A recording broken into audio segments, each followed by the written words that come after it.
एक गांव में एक महल था जिसमें एक राजा और एक रानी रहती थीं और उनका एक ही बेटा था जिसका नाम राजकुमार विजय था। इसलिए वे दोनों उसे बहुत ही लाड़ दुलार से पालन पोषण करते थे। इतना लाड़ दुलार मिलने के वजह से राजकुमार थोड़ा बिगड़ गया था और वह किसी की बात नहीं सुनता था। एक दिन की बात है, राजकुमार बिना किसी को बताए एक घोड़े में बैठकर जंगल की ओर निकल गया। बहुत देर तक ऐसे ही चलता गया, लेकिन उसे पता नहीं था कि वह एक बहुत ही घने जंगल में पहुंच गया है।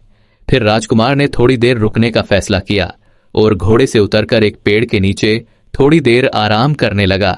जब राजकुमार आराम कर रहा था तभी उसके पास एक हाथी आ पहुंचा और उसे अपनी सूंड से दूर फेंक दिया, जिससे वह एक खाई में जा गिरा।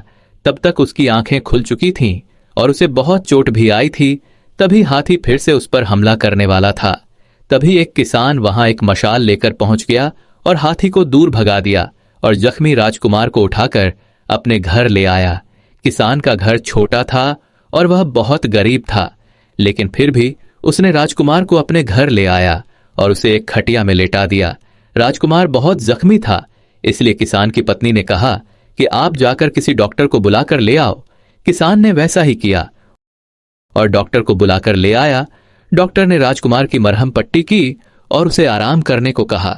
उधर राजकुमार के घर न लौटने की वजह से राजा और रानी बहुत दुखी थे और उसे ढूंढने के लिए सैनिकों से भी कह दिया था। कुछ घंटों बाद जब राजकुमार को होश आया तब उसने बताया कि वह राजकुमार विजय हैं। यह सुनकर किसान और उसकी पत्नी बहुत खुश हुई और उसके बाद राजकुमार ने किसान और उसकी पत्नी को धन्यवाद कहा और वहां से निकल पड़ा। जब राजकुमार घर पहुंच तो उसके माता पिता बहुत खुश हुए। तभी राजकुमार ने उन सारी घटनाओं को बताया जो उसके साथ हुआ। यह सुनकर राजा ने अपने सेनापति को आदेश दिया कि वे किसान और उसकी पत्नी को सम्मान के साथ राजमहल लेकर आए। सेनापति ने वैसा ही किया।